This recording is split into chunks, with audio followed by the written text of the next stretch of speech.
In your face, I don't have a choice. I gotta raise my voice. I'm little but I'm loud. I ain't fooling around. Just ask anybody here in town. Lift me up, don't turn me down. I rise above the crowd, little but I'm loud. Oh, that's right. I'm little, but I'm proud. Is that Miss Penny we're talking about? Nope, it's me.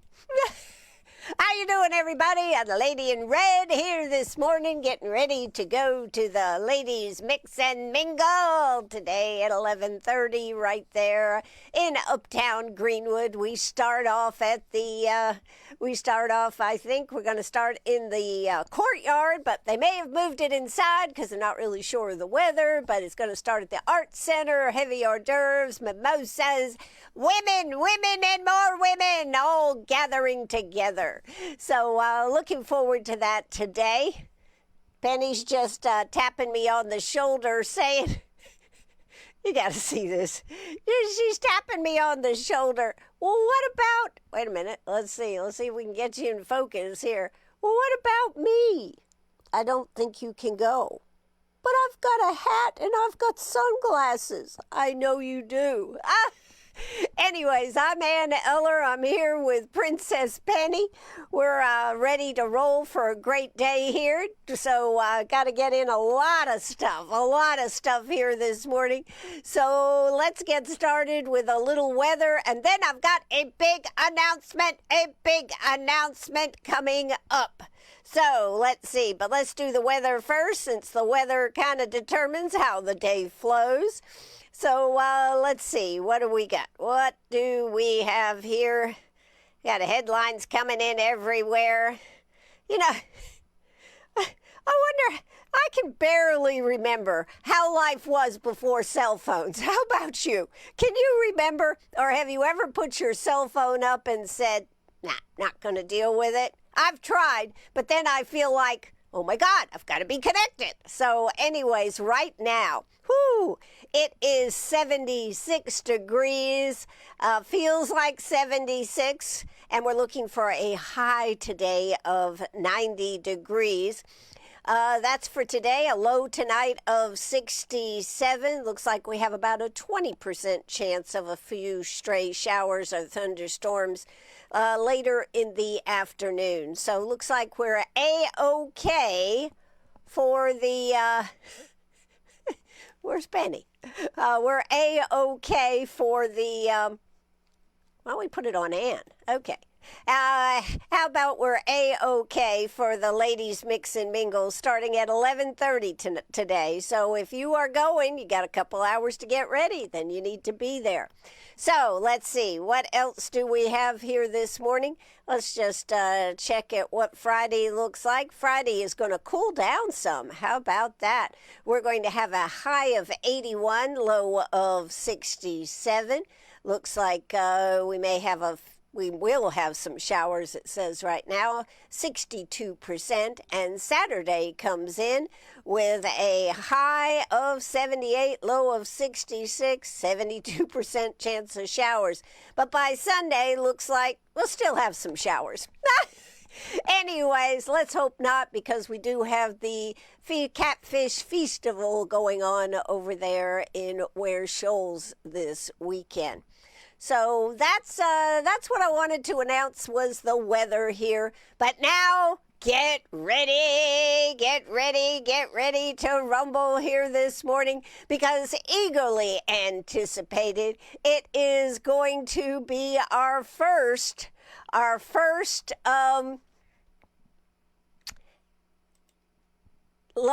breakfast with a bunch is going to be announced here. So as we get ready to rumble,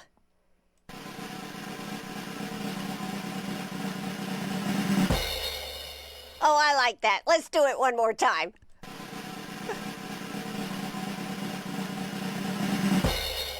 I don't have a hat to pull it out of, but I do know that our first winner is Frank's Car Wash. How about that? Congratulations.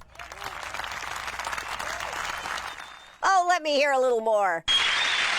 There, that's better. That is better. Some real clapping here this morning. Congratulations to Frank's Car Wash. And Susan, you get a special gift from Chick-fil-A for nominating Frank's Car Wash. So next week we'll have another one we're going to announce. So all you got to do is do something delightful and surprising for a group you know of. And yes, it can be your group if you'd like to nominate them. Just go to our telephone number, 864-332-9355. Tell us why you'd like to see them get a special, delightful gift of breakfast from Chick-fil-A. And we will make sure that your entry is there. Again, 864-332-9355. And again, congratulations to Frank's Car Wash. The guys over there at Frank's Car Wash and the gals will be feeling special one day next week. And here's what we have to say to them. Giving you a big kiss out there and a nice surprise from Chick-fil-A to Frank's Car Wash. And we'll have some pictures, I hope, and we'll be getting out the word there just as soon as this is set up for them to enjoy breakfast. All right, I'm Ann Eller. That's exciting. I'm so glad we've had so many entries, and we're going to keep it rolling. So you got to get that entry in there because Chick-fil-A wants to delight and surprise, and we here at WCRS are so glad to be working with Chick-fil-A to promote this. So 864-332-9355. Make sure you do it today. Don't wait. Do it today. We got a lot to talk about, and of course, I never think I have enough time to do this, but the crew over there at Frank's is going to be delighted, I think, when they get their breakfast for a bunch. Okay, so we have some stories that are disturbing here this morning to talk about. Former Greenwood County Lieutenant Mark Grayson Davis was charged by SLED with misconduct in office, possession and distribution related methamphetamine charges. The allegation, and again, these are allegations, and until proven by a court of law, he is considered innocent.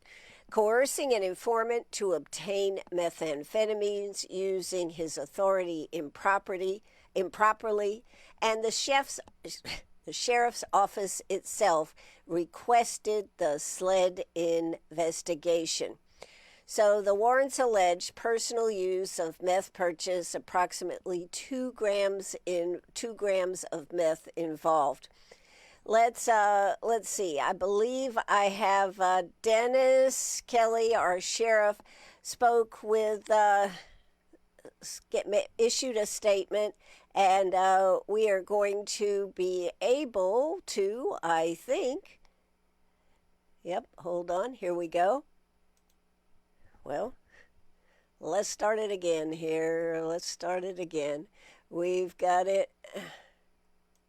New details on what led up to the arrest of one of his own deputies. We first brought this to you as breaking news last night at 10 o'clock. The sheriff's office says a lieutenant was arrested by SLED yesterday. That man, Mark Davis, who you see there on your screen, is charged with possession with intent to distribute methamphetamine and misconduct in office. And tonight, the Greenwood County Sheriff tells us a tip from back in April told them Davis allegedly wasn't handling evidence properly. The sheriff says that deputy then refused a drug test, which led to his termination and a SLED investigation. Davis had been with the department for several years, and the sheriff says he bonded out on Tuesday. We hold our citizens accountable, and so we're going to hold our officers accountable. I determined to call SLED because there's definitely some unethical and illegal things going on, in my opinion. So we want an impartial investigation so it doesn't appear that we either covered for him or had him for him. Independent agency to investigate is usually the best way to go. So that is what was said by Sheriff Dennis Kelly. So I just wanted to play that this morning. This, of course, is so sad. But we'll have to wait for more details on that. But it is a case right here in Greenwood. I'm going to go on a little commentary now. I tell you what, Greenwood has been in the news from the horrific death of DJ Kelly just a little over a week ago to several big arrests that have been made in our community in the last couple of days, since last week. Really is amazing what is happening here, and hopefully that these cases that will be going through the system are going to have their day in court. Also, did want to bring up that the girl who owned the blue Jeep that was used in the crash where DJ Kelly lost his life, has been also arrested. So lots of news, and Greenwood is in the news, and I'm going to tell you what, not in a good way, folks, not in a good way. I'm so sorry to hear these type of things that are happening right here. There was another case, well, speaking of her, but then there was another case.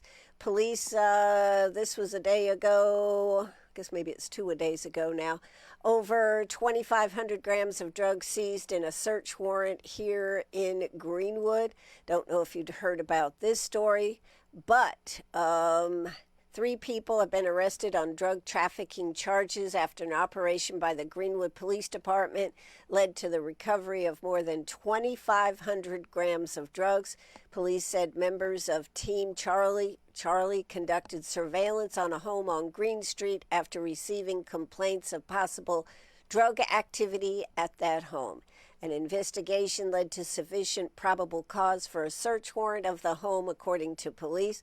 Police said that Team Charlie executed the search warrant and recovered the following: 39 individually packaged quantities of crack cocaine weighing over 1,000 grams, 23 individually packed quantities of methamphetamines weighing over 1,000, almost 1,050 grams, 4 individually packaged quantities of cocaine weighing about 41 grams, 17 grams of individually packaged quantities of marijuana weighing 448 grams.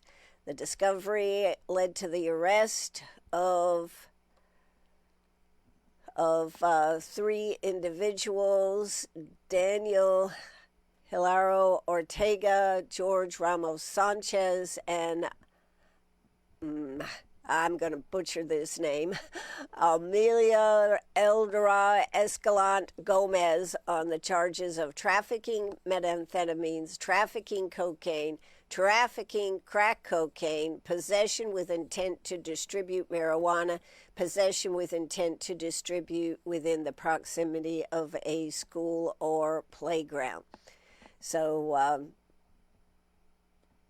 the Greenwood Police Department has said the investigation is another example of proactive police work being conducted by Team Charlie in response to complaints from the community regarding illegal narcotics activity. The Greenwood Police Department remains committed to aggressively investigating drug-related crimes and improving the safety and quality of life for our citizens. This is just such a travesty, and that came out on May 19th. So that was the day before. So in case you didn't know about it, did want to share that.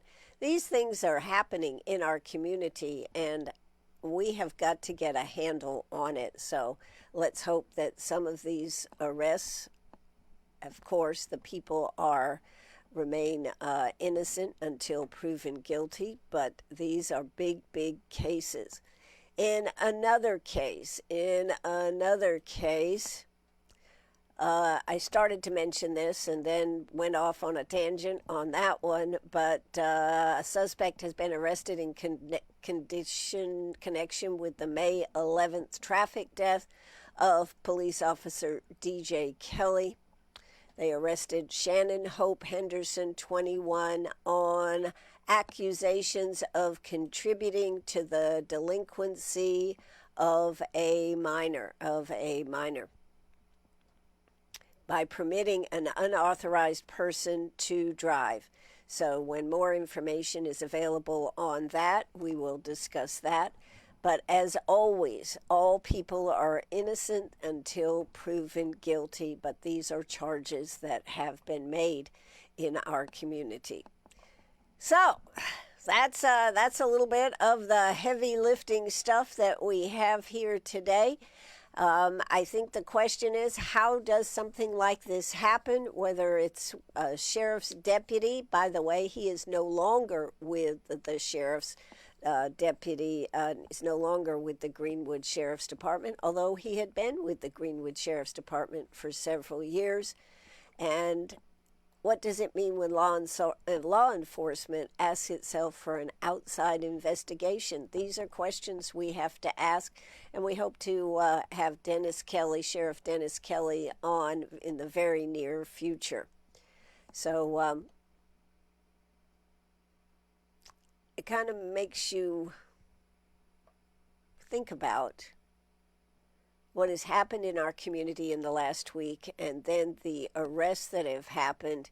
Where are we as a community? Certainly, I'm not going to spend a lot of time dwelling on it, but we have to ask ourselves, where are we as a community, and can our community be cleaned up, and who is going to be responsible for it? We all are going to have to be responsible for it. That's my opinion. We all are responsible. We all must see something, say something. We must be aware of what is happening and not let things drift. So that's something I wanted to go over here this morning. Another thing out there, this is more in statewide politics. Found it very interesting that Lieutenant Governor Pamela Evett, has decided not to do the next debate, which is coming up on the 26th. I think is that one at Wofford, I think, college. She's decided not to do the next GOP debate, South Carolina GOP debate. She's decided she prefers to do a get out to vote campaign or gathering. So she will not be there. They will be doing direct voter contact. She says that she's surprised how many people don't know about the upcoming primary. She hears people interested in November, but not that many with June primaries, which are just 2-3 weeks away. So, in fact, early voting begins on the 26th, I believe. Yes, the 26th. So she's decided not to be on the debate stage. What's your feeling about that? 864-332-9355. I personally question her reasons why not to be on the debate stage. That really has a huge audience that will be tuned in across the state, and it is a statewide office, so you would think she would want that, but I guess not. So we will leave that, and if we get the opportunity to talk to Lieutenant Governor Pamela Evett before the election, we will ask her that question. But the thing is it better to debate ideas on stage or take your message directly to the voters? I think that is the question. And just thought I'd mention that one right there. Whew, There's a lot, folks, going on in our community. One of the things that is coming up is we are going to have lots of political advertising. We've got old political candidates coming on, but this afternoon we are going to have a conversation about the festival, Flower Festival coming up. I do want you to know we are going to have Nick Massey is going to be joining us. We're going to be talking about Blooms and Beats. Blooms and Beats. This is a new feature. Actually, I think it was added last year maybe as a festival activity, and they will be having during the wine walk, that is that Friday or Saturday? Saturday, I do believe. They will be having music stationed all around uptown, and it's going to be fun to find out what groups are going to be there. Talk to Nick about putting this whole project together.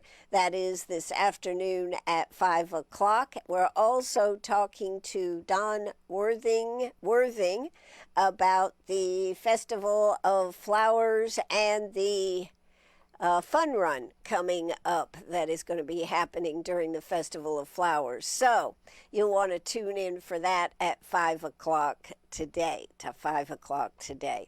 But next week, we start over again, another week of interviews, excitement, and fun right here on WCRS. But we do have the Meet and Mingle Festival of Flowers ladies event. If you have your ticket, make sure you're over there about 11:30 and let the fun begin. Catfish Festival is this weekend. That's, of course, always a big event. And God, I don't even know how many years it's been going on. But it has been going on for a very, very long time. And we'll talk more about that tomorrow. I just wanted to mention that the Catfish Festival is going on this weekend. And, of course, that's over in Ware Shoals. Something else that's going on this weekend, since it is Memorial Day weekend, they are going to put flags on veterans' graves. In honor of our veterans who gave their all for our freedom, we're planning again this year to place the flags. Flags will be placed Wednesday, May 20th through Sunday, May 24th. The flags will need to be picked up between you can pick up your flags, pick up your flags Wednesday to Friday at the Veteran Center upstairs, 9 to 1 and 2 to 4. If you have any questions, you can call Dan Grubbs at 864-910-2555. And make sure we put those flags out there to honor our veterans and to see all the people we have lost in our community. You know, to me, when you drive by a cemetery and you see all those flags, it tells you how many men and women contributed to our cost for freedom. And I think that is so, so important that we never forget the loss of life, which has been given so that you and I can be free. So I wanted to mention that one. We also have, I have something else, and this wasn't on my schedule here this morning, but it's something that, since our community is going through so much, I wanted to mention this great man that I had the pleasure of interviewing several times back when we were going through what we're going through right now with our community. And I don't know how many of you remember this, but if you're a lifelong listener to the I Love Ann show, you may remember this because it was very significant and he was very impactful. His name was Robert Woodson. He was the founder of the Woodson Foundation, and he died.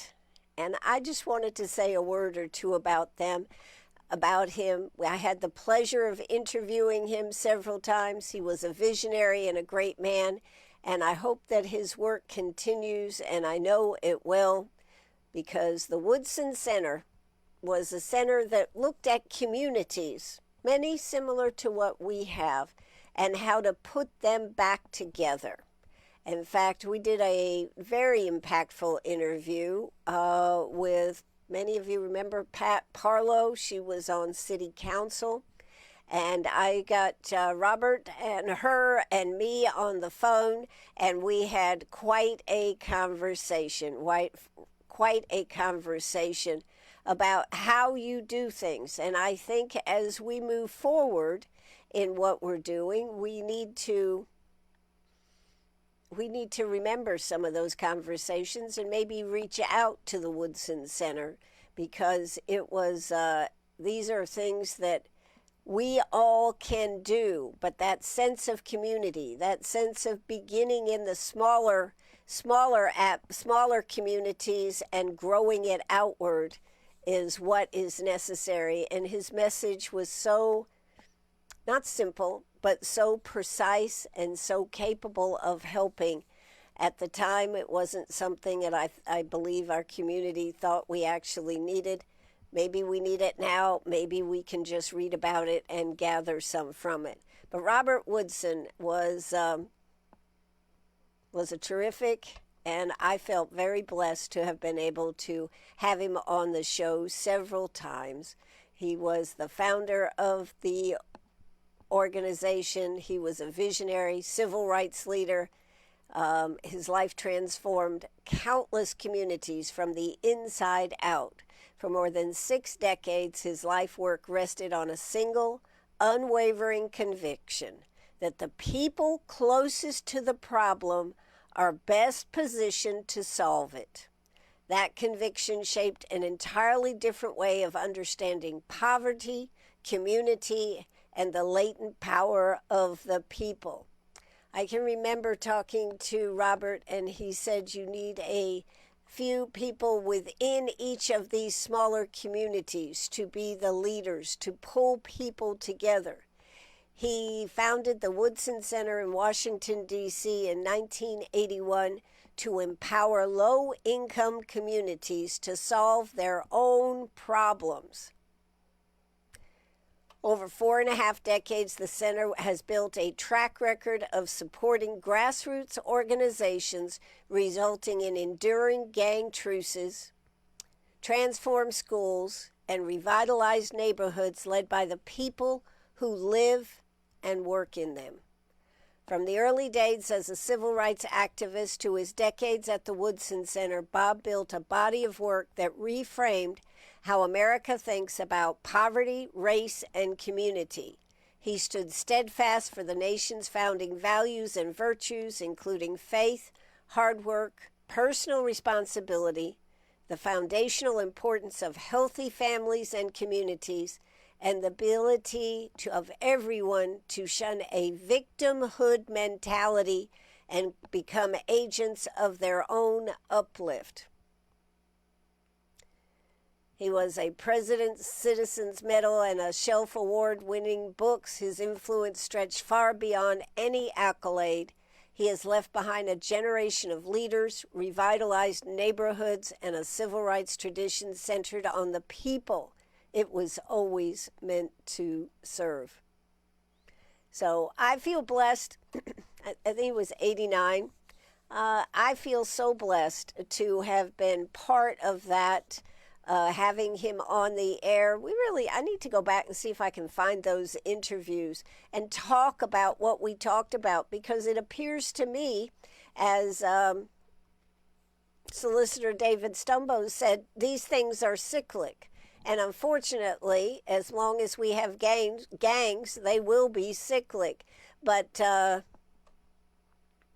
Bob's voice, excuse me, was heard across the country, and the influence he's had on modern-day civil rights movements and countless communities is immeasurable. Those who knew Bob best, however, understood that his greatest work was always personal. He didn't just build an organization, he built relationships, and those relationships built a movement. So I am sad to hear of his passing, but what a great life he led in helping communities regain their sense of community. So thank you, Bob, very much for coming on WCRS right here in Greenwood. Oh, you know, the thing about it, we're all going to die someday. We can't escape it, but we can leave a place in a better place than maybe when we came. And I think that is a goal of mine, to try to do good things for our communities. People sometimes say I'm the connector because I like connecting people together for the betterment of our community. Anyways, I'm Ann Eller. I'm here with Princess Penny here this morning. You've already had your breakfast. You don't need anything. I need more. No. Anyways, let's talk about a couple of other things. I found a great story out there. If you have a question or a comment, 864-332-9355, 864-332-9355. Love to share this story with you here this morning. Over in Clinton. Don't know if you caught this story or not, but I am going to have to get over there and check it out. This is from the Lawrence, Go Lawrence paper over there. New Clinton ice cream shop creates inclusive jobs for adults with special needs. This is amazing. We've seen some of these things I've seen them on some TV shows and whatnot, but this story is right here in our area. And Dr. Courtney Addison, a doctoral capstone coordinator and assistant professor of occupational therapy at Presbyterian College, and her husband, Michael Addison, City of Clinton's chief of police, have been bouncing ideas around what to do and came up with an ice cream shop over the past few years. In 2024, Dr. Addison and doctoral student Maddie DiGerno wrote a children's book, Pebbles, Great Adventure, about children understanding their own body and managing emotions, and now the Addisons have taken their goals a step further with Pebbles Ice Cream Shop in Clinton. The whole premise behind Pebbles is to train adults with special needs and influences. We want to provide a sensory environment, and we're planning on welcoming 25 to 45% of our employees with special needs. This is so terrific. Management at Pebbles, including special education teacher at Clinton High School, are ready to work with employees and their needs, whether it be hours available, skill sets, and more. She says, I have a kiddo with autism, and I think about things like what's he going to do when he gets older. We want to create an awesome experience for everyone. All employees work through a training program and increase their skills over time. While Addison said she'd love for them to stay with Pebbles forever, she's hopeful with additional experience. Oh, I think I'll put it on me. And training, her employees can find other places in the community to welcome them. They're already getting involved and using their skills to the best of their ability. The employees are taking ownership of some of their activities as well. We have 2 employees who are super passionate about puppetry, so they have put on a sensory-friendly puppet show. We're also talking about an inclusive dance class. Pebbles Ice Cream Shop opened on April 16th, so it's just been a little over a month, and she says there has been so much community support. They've sold out of ice cream a time or two. They have dairy-free and gluten-free options are popular. The Cappuccino Crunch is a crowd favorite, and the younger crowd gravitates toward the fun and colorful Play-Doh. And they said they have not only ice cream, they have candy bowls, popular things like banana splits and brownie sundaes. I'm in. And we really appreciate the community support. So summer hours will be 1 to 9 Monday through Saturday and 1 to 7 on Sunday. And they're going to host a family-friendly ribbon cutting with the Lawrence County Chamber of Commerce today from 2 to 3.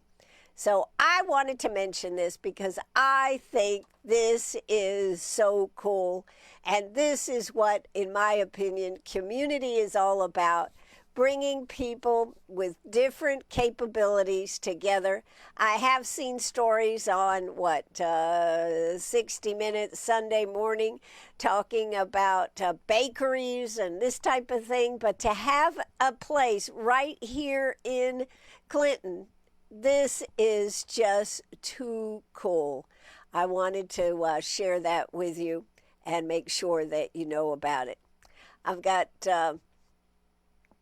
so we've talked about the sheriff's story, the legal updates from the DJ's tragic death. We've talked a little bit about Evitt and politics. We've talked a little bit about events, the ice cream heart story, and the Senate. I'm going to mention it. The Senate is poised to pass redistricting. We'll see how that goes. We'll report on that tomorrow. I certainly hope that you are going to keep it right here on WCRS because you know me, I like to keep everybody informed as to what is going on. Let's see if we have a couple of other events I could mention. Saturday, the Humane Society is having an adoption event at PetSmart. That will be from 12 to 3, just $25 for adoption with a purchase donation of pedigree dry pet puppy food or wet kitten food. They would let you take home a puppy or a kitten. Also, this is an important meeting. You do not have to be from this ward, which is Ward 3, but they are going to be having a community meeting. It will have Julie Wilkie, our city manager, TJ Shadone, chief of police, and Annette Edwards, of course, who is on city council. It says, please join us for a direct conversation with Chief TJ Shadone and City Manager Julie Wilkie, hosted by Councilwoman Annette Edwards. We will be discussing the concerns regarding our neighborhoods and the safety in the city of Greenwood. This meeting will allow you the opportunity to let your voice be heard, and Police Chief TJ Shadone will be there. That is at 805 East Cambridge Avenue. That's 805 East Cambridge Avenue. Not sure what the building is on this, but it's 805 East Cambridge. It is this evening at 6 p.m. I invite everybody to be there. You do not have to be from the ward to be there. I expect there will be a lot of people there tonight. This evening, 805 East Cambridge Avenue. So that would be a good one. And we're going to have get more involved with the Optimist Club, the Optimist Shift. They are having a summer camp program for young men ages 6 to 19. We're going to find out more about that. Mario Norman is the one heading that up. And I've already seen some action where different businesses and whatnot are getting involved in getting scholarships so that young boys can be able to go to this program and find a good direction for themselves.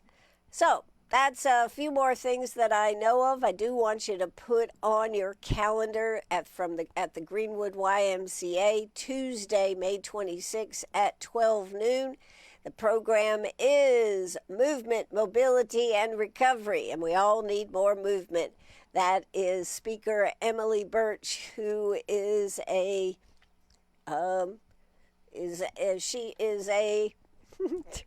sometimes my mind just gets me. A PT, she does PT, and so she's going to be talking about that. and that is Tuesday, May 26 at noon. So get moving with Lakeland Self Regional Healthcare and with the YMCA. By the way, we need to mention the great special they are having at the Y. Join the Y and you get half off your membership, for the next 3 months, I think it is? My goodness, what a special. Why don't you check that out? That is pretty much going to be what I am going to have to tell you here today. I got to get ready to get over there. I'm pretty well dressed. I got to get my hat on and see what's going on. Yes, we have somebody coming, Penny. We certainly do. All right. Okay, I thought I was going to get finished before this, but Penny has decided it's her opportunity. It's her opportunity to say a word or two. She feels it's her need to get to the door. As I close out, I'm going to share one last story with you about Penny, because it's my duty. Penny, what did you eat last night when we went out for a walk? I don't know. Penny, what did you eat last night when we went out for a walk? I didn't eat anything. That's not true. She got a dead bird. A dead bird. And I tried to get it out of her, but I could not. She looks like she has survived. She is here this morning, but it created a lot of anxiety and angst for Anne last night. But I read up on it, and they said, dead bird will not usually kill your dog. However, Penny has a very sensitive system. In conclusion, I can say all has passed well. I'm Ann Eller. This is WCRS Radio. We'll be back this afternoon with Meet Me at the Diner, talking about music and running and getting moving. So it's the Flower Festival, of course. Thanks for tuning in today. I'm Ann Eller. Penny, we're going to drop the curtain. We're going to say goodbye. We're going to cue the music. And see you at 5 right here on WCRS.